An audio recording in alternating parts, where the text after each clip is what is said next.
إلا الله محمد رسول الله لا إله إلا الله محمد رسول الله. السلام علیکم پیارے دوستو، بسم اللہ الرحمن الرحیم. شروع اللہ کے نام سے جو بڑا مہربان نہایت رحم کرنے والا ہے. آج میں آپ کو جس عظیم شخصیت کے بارے میں بتاؤں گا ان کا نام ہے شیخ عبد القادر جیلانی رحمۃ اللہ علیہ. حضرت شیخ سیدنا عبد القادر جیلانی رحمۃ اللہ علیہ، جن کو غوث اعظم کے نام سے بھی جانا جاتا ہے، آپ سنی حملی طریقے کے نہایت اہم صوفی شیخ اور سلسلہ قادریہ کے بانی ہیں. آپ کی پیدائش شب اول رمضان 470 ہجری بمطابق 17 مارچ 1068 عیسوی میں ایران کے صوبہ کرمانشاہ کے شہر مغربی گیلان میں ہوئی، جس کو کیلان بھی کہا جاتا ہے، اور اسی لیے آپ کا ایک اور نام شیخ عبد القادر گیلانی بھی ماخوذ ہے. کہا جاتا ہے کہ وہ جیلان بغداد کے جنوب میں 40 کلومیٹر کے فاصلے پر واقع عراقی تاریخی شہر میدان کے قریبی شہر مغربی گیلان یا اس کے قریب عراقی گاؤں بشتیر میں پیدا ہوئے تھے. تاریخی کتب نیز بغداد میں رہائش پذیر گیلانی خاندان اس بات کی تائید کرتے ہیں شیخ عبد القادر جیلانی کا تعلق جنید بغدادی کے روحانی سلسلے سے جا ملتا ہے. شیخ عبد القادر جیلانی کی خدمات و افکار کی وجہ سے شیخ عبد القادر جیلانی کو مسلم دنیا میں غوث اعظم دستگیر کا خطاب دیا گیا ہے. تمام علماء اولیاء اس بات پر متفق ہے کہ سیدنا عبد القادر جیلانی پیدائشی ولی ہیں. آپ کی یہ کرامات بہت مشہور ہے کہ آپ ماہ رمضان المبارک میں طلوع فجر سے غروب آفتاب تک کبھی دودھ نہیں پیتے تھے، اور یہ بات گیلان میں بہت مشہور تھی. بچپن میں عام طور پر بچے کھیل کود کے شوقین ہوتے ہیں، لیکن آپ بچپن ہی سے لہو لہب سے دور رہے. آپ کا ارشاد ہے کہ جب بھی میں بچوں کے ساتھ کھیلنے کا ارادہ کرتا تو میں سنتا تھا کہ کوئی کہنے والا مجھ سے کہتا تھا، اے برکت والے میری طرف آ جا. ایک مرتبہ بعض لوگوں نے سید عبد القادر جیلانی سے پوچھا کہ آپ کو ولایت کا علم کب ہوا؟ تو آپ نے جواب دیا کہ 10 برس کی عمر میں جب میں مکتب میں پڑھنے کے لیے جاتا تو ایک غیبی آواز آیا کرتی تھی، جس کو تمام اہل مکتب بھی سنا کرتے تھے کہ اللہ کے ولی کے لیے جگہ کشادہ کر دو. آپ کے والد کے انتقال کے بعد آپ کی پرورش آپ کی والدہ اور آپ کے نانا نے کی. شیخ عبد القادر جیلانی کا شجرہ نسب والد کی طرف سے حضرت امام حسن اور والدہ کی طرف سے حضرت امام حسین سے جا ملتا ہے، اور یوں آپ کا شجرہ نسب حضرت محمد صلی اللہ علیہ وآلہ وسلم سے جا ملتا ہے. 18 سال کی عمر میں شیخ عبد القادر جیلانی تحصیل علم کے لیے 1095 میں بغداد تشریف لے گئے، جہاں آپ کو فقہ کے علم میں حضرت ابو سعید مبارک مخزومی رحمۃ اللہ علیہ، علم حدیث میں ابو بکر بن مظفر اور تفسیر کے لیے ابو محمد جعفر جیسے استاد میسر آئے. آپ کے نانا حضرت سید عبداللہ سومئی زندہ تھے. انہوں نے آپ کو اپنی آغوش میں لے لیا. آپ بچوں کے ساتھ نہیں کھیلا کرتے تھے، چنانچہ فرماتے ہیں کہ جب بھی میں بچوں کے ساتھ کھیلنے کا ارادہ کرتا تو آواز آتی، اے مبارک ہماری طرف آ. میں آواز سن کر ڈرتا اور دوڑ کر سیدھا اپنی والدہ کی گود میں آ جاتا. آپ کے آغاز تعلیم کا تو صحیح طور پر معلوم نہیں، مگر اتنا ضرور پتہ چلتا ہے کہ آپ 10 برس کی عمر میں اپنے شہر کے مکتب میں پڑھنے جایا کرتے تھے. حضرت عبداللہ محمد بن قائدوانی کا بیان ہے کہ میں حضرت شیخ عبد القادر جیلانی کی خدمت میں حاضر تھا. ایک شخص نے آپ سے دریافت کیا کہ آپ نے اپنے امر کی بنیاد کس چیز پر رکھی ہے؟ آپ نے فرمایا سچ پر، اور فرمایا میں نے کبھی جھوٹ نہیں بولا، نہ بچپنے میں نہ جوانی میں. حضرت شیخ سیدنا عبد القادر جیلانی فرماتے ہیں کہ بچپن میں ایک دفعہ مجھے جنگل میں جانے کا اتفاق ہوا، اور میں ایک بیل کے پیچھے کھڑا ہو کر عام کسانوں کی طرح ہل چلانے لگا. میری حیرانگی کی انتہا نہ رہی جب اس بیل نے مجھ سے کلام کیا کہ تم کاشتکاری کے لیے پیدا نہیں ہوئے، اللہ تبارک و تعالیٰ نے تمہیں اس کا حکم بھی نہیں دیا. فرماتے ہیں میں خوف کی حالت میں گھر آیا اور گھر کی چھت پر چڑھ گیا تو میں نے حاجیوں کو میدان عرفات میں دیکھا. اللہ تبارک و تعالیٰ نے آپ کی آنکھوں کے آگے سے تمام حجابات ہٹا دیے. فرماتے ہیں میں اپنی والدہ کے پاس آیا اور عرض کیا کہ مجھے اجازت دیجیے تاکہ میں بغداد شریف جا کر علماء کرام سے علم مشائخ طریقت سے طریقت کا فیض حاصل کروں. والدہ محترمہ کو میں نے دونوں واقعات کے بارے میں عرض کیا. فرماتے ہیں اس وقت میری عمر 18 سال تھی. تحصیل علم کے بعد شیخ عبد القادر جیلانی نے بغداد شہر کو چھوڑا اور عراق کے صحراؤں اور جنگلوں میں 25 سال تک سخت عبادت اور ریاضت کی. 1127 عیسوی میں آپ نے دوبارہ بغداد میں سکونت اختیار کی اور درس و تدریس کا سلسلہ شروع کیا. جلد ہی آپ کی شہرت و نیک نامی بغداد اور پھر دور دور تک پھیل گئی. 40 साल तक आपने इस्लाम की तबलीगी सरगर्मियों में भरपूर हिस्सा लिया। नतीजतन हजारों लोग मशरबा इस्लाम हुए। इस सिलसिले तबलीग को मजीद वसी करने के लिए दूर दराज वफूद को भेजने का सिलसिला शुरू किया। खुद शेख अब्दुल कादिर जिलानी ने तबलीग इस्लाम के लिए दूर दराज के सफर किए और बरसगीर तक तशरीफ ले गए और मुल्तान में भी क़याम पजीर हुए। शेख अब्दुल कादिर ने मुख्तलिफ औकात में 4 शादियाँ की, जबकि अज़वाजी जिंदगी का आगाज 4 वर्ष की उम्र से किया। इनके नाम ये हैं: सईदा बीबी मदीना बिनते सैयद मीर मोहम्मद, सईदा बीबी सादका बिनते सैयद मोहम्मद शफी, सईदा बीबी मोमना, सईदा बीबी सादका। शेख अब्दुल कादिर जिलानी के 4 अज़वाज से 49 बच्चे पैदा हुए, 20 लड़के और बाकी लड़कियां। शेख सैफुद्दीन अब्दुल वहाब, शेख ताजुद्दीन अब्दुल रज़ाक, शेख शरफुद्दीन ईसा, शेख अबू इसहाक इब्राहिम, शेख अबू बकर अब्दुल अजीज, शेख अबू ज़िक्रिया यहया, शेख अब्दुल जब्बार, शेख अबू नसर मूसा, शेख अबू फजल मोहम्मद, शेख अब्दुल्ला। शेख अब्दुल कादिर जिलानी रहमतुल्लाह अलैह की विलादत से 6 साल कबल हजरत शेख अबू अहमद अब्दुल्ला बिन अली बिन मूसा ने फरमाया कि मैं गवाही देता हूँ कि अनकरीब एक ऐसी हस्ती आने वाली है जिसका फरमान होगा कि मेरा कदम तमाम औलिया अल्लाह की गर्दन पर है। हजरत शेख अकील संजी से पूछा गया कि इस जमाने के कुतब कौन है? फरमाया, इस जमाने का कुतब मदीना मुनव्वरा में पोशीदा है, सवाए औलिया अल्लाह के इसे कोई नहीं जानता। फिर इराक की तरफ इशारा करके फरमाया कि इस तरफ से एक अजमी नौजवान जाहिर होगा, वो बगदाद में वश करेगा, इसकी करामतों को हर खासो आम जान लेगा और वो फरमाएगा कि मेरा कदम तमाम औलिया अल्लाह की गर्दन पर है। तारिकुल सालिकीन में है कि जब सैयदना अब्दुल कादिर जिलानी को मर्तबा गौसियत और मकामों महबूबियत से नवाजा गया तो एक दिन जुम्मे की नमाज में खुतबा देते वक्त अचानक आप पर इस्तगराक की कैफियत तारी हो गई और इसी वक्त ज़बान फैज़ से ये कलमात जारी हुए कि मेरा कदम तमाम औलिया अल्लाह की गर्दन पर है। बेशक खालिक़े कायनात अल्लाह रब्बुल आलमीन ने इंसो जिन की रुश्त और हिदायत के लिए मुख्तलिफ वक्तों और खित्तों में कमो बेश 1,24,000 अंबिया और मुरसलीन को मबऊस फरमाया। हर नबी और रसूल अल्लाह ताला की अलग-अलग सिफ़तों के मजहर बनकर आए, यहाँ तक कि अल्लाह ताला ने अपनी कुल सिफ़ात ही नहीं बल्कि ज़ात का भी मजहर बनाकर अपने महबूब नबी आखिरुल ज़मान हजरत मोहम्मद मुस्तफ़ा सल्लल्लाहु अलैहि वसल्लम को मबऊस फरमाया।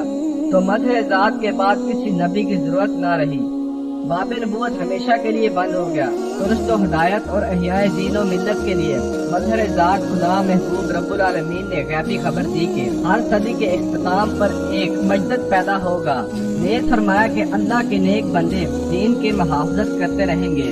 हज़ूर नबी करीम सल्लल्लाहु अलैहि वसल्लम का अरशाद मुबारक है कि उलमाए दीन बारिश नबूवत का तलाब है। ने फरमाया कि 40 अब्दाल की बरकत से बारिश और दुश्मनों पर फतह हासिल होगी और इन्हीं के तोफैल अहले शाम से अजाब दूर रहेगा।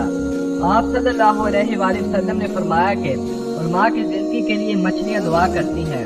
ने फरमाया कि मेरी उम्मत में हमेशा 300 औलिया हजरत आदम अलैहिस्सलाम के नक्शे कदम पर रहेंगे और 40 हजरत मूसा अलैहिस्सलाम, 7 हजरत इब्राहीम अलैहिस्सलाम के नक्शे कदम पर होंगे और 5 वो रहेंगे जिनका कल्ब हजरत जिब्राइल अलैहिस्सलाम की तरह होगा और 3 हजरत मिकाईल अलैहिस्सलाम के कल्ब पर और 1 हजरत इसराफील के कल्ब पर रहेगा।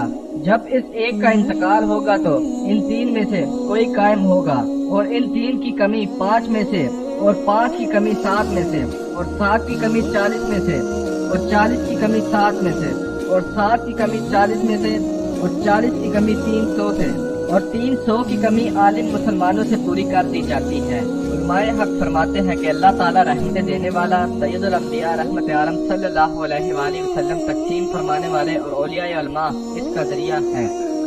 अल्लाह ताला की मार्फत के लिए मिल्लत मस्तूफिया के सामने उलमा और मशाइख ने एक खूबसूरत और ज़ेरी असूल ये पेश कर दिया है। बारगाह रबूबियत तक रसाई आकाए दो जहां सैयद आलम सल्लल्लाहु अलैहि वसल्लम के जरिए और बारगाह सरवर कायनात तक रसाई औलिया अल्लाह के जरिए से ही मुमकिन है। इन औलिया अल्लाह के सफ़े अव्वल में सहाबा किराम और अहले बैत शामिल हैं। औलिया किराम तो बहुत हुए और क़यामत तक होते रहेंगे, लेकिन इसमें कोई शक व शुबा की गुंजाइश नहीं कि इल्म व फजल, कश्फ व करामात, मुजाहिदात और तसफ़्फ़ुरात और हस्ब व नसब के बाद खसूसियात की वजह से हजरत गौसे आजम रहमतुल्लाह अलैह की जमात में जो खसूसी इम्तियाज हासिल है वो किसी और को नहीं। ये वाक़या रहे कि हजरत गौसे आजम रहमतुल्लाह अलैह को जब हम वलियों का ताजदार कहते हैं तो यहाँ वलियों के अमूम में सहाबा की जमात को शामिल नहीं करना चाहिए। खालिक़े कायनात अल्लाह रब्बुल इज़्ज़त जिन खुशनसीब बंदों को मकाम वलायत अता फरमाता है उनकी वलायत को कभी ज़ायल नहीं फरमाता।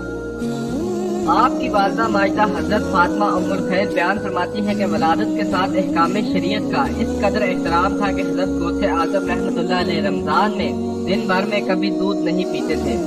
एक मरतबा अबर के बाद 29 शबान को चांद की रवैयत ना हो सकी तो लोग तरद्दुद में थे, लेकिन हजरत गौसे आजम रहमतुल्लाह अलैह ने सुबह को दूध नहीं पिया। आपकी वालदा मोहतरमा का बयान है कि आपके पूरे अहद रज़ात में आपका ये हाल रहा कि साल के तमाम महीनों में आप दूध पीते रहते थे, लेकिन जो ही रमजान शरीफ का मुबारक महीना आपका ये मामूल रहता था कि तुलुए आफ्ताब से लेकर गरूब आफ्ताब तक खत्म दूध नहीं पीते थे। वहाँ कितने ही दूध पिलाने की कोशिश की जाती, यानी रमजान शरीफ के पूरे महीने में आप रोजे में रहते थे। जब मगरब के वक्त अजान होती और लोग अफ्तार करते तो आप भी दूध पीने लगते थे। इब्तिदा से खालिक़े कायनात अल्लाह रब्बुल इज़्ज़त की नवाज़शात सरकारे गौसे आजम की जानिब मुतवज्जा थी। फिर क्यों कोई आपके मर्तबा फलक को छू सकता या इसका अंदाजा कर सके। चनाचा सरकारे गौसे आजम अपने लड़कपन के मुतालिक खुद अरशाद फरमाते हैं कि उम्र के इब्तिदाई दौर में जब कभी मैं लड़कों के साथ खेलना चाहता था तो गैब से आवाज आया करती थी कि लहू लअब से बाज रहो, जिसे सुनकर मैं रुक जाया करता था और अपने आस पास जो नजर डालता तो मुझे कोई आवाज देने वाला ना दिखाई देता था, जिससे मुझे वहशत सी मालूम होती थी और मैं जल्दी से भागता हुआ घर आता और वालदा मोहतरमा की आगोश मोहब्बत में छुप जाता था। अब वही आवाज मैं अपनी तन्हाइयों में सुना करता हूँ। अगर मुझको कभी नींद आती है तो वो आवाज फौरन मेरे कानों में आकर मुझे खबरदार कर देती है कि तुम इसलिए नहीं पैदा हुए कि तुम सोया करो। हजरत गौसे आजम फरमाते हैं कि बचपन के जमाने में गैर आबादी में खेल रहा था कि एक गाय की दुम पकड़कर खींच ली। फौरन इसने कलाम किया कि ए अब्दुल कादिर, तुम इस गर्द से दुनिया में नहीं भेजे गए हो। मैंने इसे छोड़ दिया और दिल के ऊपर एक हैबत सी तारी हो गई। मशहूर रवायत है कि जब सैयदना सरकार गौसे आजम की उम्र शरीफ 4 साल की हुई तो रस्म रवाज इस्लामी के मुताबिक वालिद मोहतरम सैयदना शेख अब्बू साले, जिनका लकब जंगी दोस्त है क्योंकि आप जंग के दोस्त रखते थे, रियाजुल हयात में इस लकब की तशरीह ये बताई गई है कि आप अपने नफ्स से हमेशा जहाद फरमाते थे और नफ्स कशी को तज़किया नफ्स का मदार समझते थे।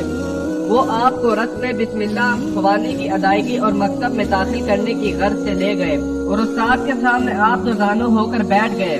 उस्ताद ने कहा, पढ़ो बेटे बिस्मिल्लाह रहमान रहीम। आपने बिस्मिल्लाह शरीफ पढ़ने के साथ साथ अलिफ लाम मीम से लेकर मुकम्मल 18 पारे ज़बानी पढ़ डाले। उस्ताद ने हैरत के साथ दरियाफ्त किया कि ये तुमने कब पढ़ा और कैसे पढ़ा? तो आपने फरमाया कि वालदा माजिदा 18 पारों की हाफिजा है जिनका वो अक्सर विर्द किया करती थी। जब मैं शिकवे मादर में था तो ये 18 पारे सुनते सुनते मुझे भी याद हो गए थे। ये शान होती है अल्लाह के वलियों की। हजूर गौसे आजम आज से कई सदियों कबल ही इस हकीकत को मनो अन सच साबित कर चुके हैं कि दौराने हमल माँ जो कुछ भी सोच रही होती है और पढ़ रही होती है तो इसका असर दोनों ही सूरतों में शिकवे मादर में रहने वाले बच्चे पर जरूर पड़ रहा होता है। और आज चांद को छू लेने और इस पर चहल कदमी करने के दावेदार 21वीं सदी की जदीद साइंसी दुनिया के यूरोप और अमेरिका के साइंसदान अपनी तहकीकों से ये बताते फिर रहे हैं कि साइंस ने एक नई तहकीक कर ली है कि दौराने हमल माँ जो कुछ भी मनफी या मुस्बत सोच रखती है इसका असर आइंदा आने वाले बच्चे की जिंदगी पर पड़ता है। ये बात साइंस ने आज दरियाफ्त की है, जबकि हजूर गौसे आजम ने सदियों कबल इसका अमली सबूत दुनिया के सामने खुद पेश कर दिया था। इससे हम उम्मत मुस्लिमा को फख्र होना चाहिए कि मौजूदा दुनिया की कोई तरक्की कुरान और सुन्नत और तालीमात इस्लामी के दायरा कार से बाहर नहीं हो सकती। और यूँ आपने अपने वतन जलान ही में बाज़ाब्ता तौर पर कुरान करीम खत्म किया और चंद दूसरी दीनी किताबें पढ़ डाली थी। हज़रत गौसे आजम ने हज़रत शेख हमाद बिन मुस्लिम से ही कुरान मजीद हिफ्ज़ किया और बरसों खिदमत हमादिया में रहकर आप फैज़ बरकत हासिल फरमाते रहे। सरकार गौसे आजम ने 528 सन हिजरी में 10 गाह की तमीर जदीद से फरागत पाई और मुख्तलिफ अतराफ के लोग आपसे शर्फ हासिल करके अलूमे दीनिया से मालामाल होने लगे। आपकी बुजुर्गी और वलादियत इस कदर मशहूर और मुस्लिम सबूत है कि आपके गौसे आजम होने पर तमाम उम्मत का इत्तेफाक है। हजरत के स्वाने निगार फरमाते हैं कि किसी वली की करामतें इस कदर तवातिर और तफसील के साथ हम तक नहीं पहुंचती हैं कि जिस कदर हजरत गौसे सकरैन की करामतें तवातिर से मनकूल है। खल्के खुदा में आपकी मकबूलियत ऐसी रही है कि अकबर और असागिर सब ही आलमे इस्तिजाब में मुब्तला हो जाते हैं। सैयदना गौसे आजम के स्वाने हालात रकम करने वाले तमाम मुसन्निफीनों और तज़किरा निगार का इस बात पर इत्तफाक है कि शेख अब्दुल कादिर जिलानी क़दस सरा ने एक मरतबा बहुत बड़ी मजलिस में दौरान वक्त अपनी वसीयत कुबरा की शान का इस तरह इजहार फरमाया कि मेरा ये कदम तमाम वलियों की गर्दन पर है। तो मजलिस में मौजूद तमाम औलिया ने अपनी गर्दनों को झुका दिया और दुनिया के दूसरे इलाकों के औलिया ने कशफ के जरिए आपके ऐलान को सुना और अपने अपने मकाम पर अपनी गर्दनें खम कर दी।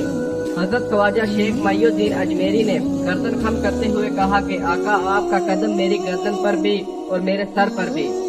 और इस तरह शेख अब्दुल कादिर जिलानी का इंतकाल 1167 को हफ्ते के शब 8 रबीउल अव्वल 561 हिजरी को 89 साल की उम्र में हुआ और आपकी तदफीन आपके मदरसे के अहाते में हुई। तो दोस्तों आज की वीडियो में बस इतना ही। अगर आपको हमारी वीडियो पसंद आए तो प्लीज हमारी वीडियो को लाइक शेयर और कमेंट करना मत भूलिए। तब तक के लिए दीजिए मुझे इजाजत। अल्लाह हाफिज।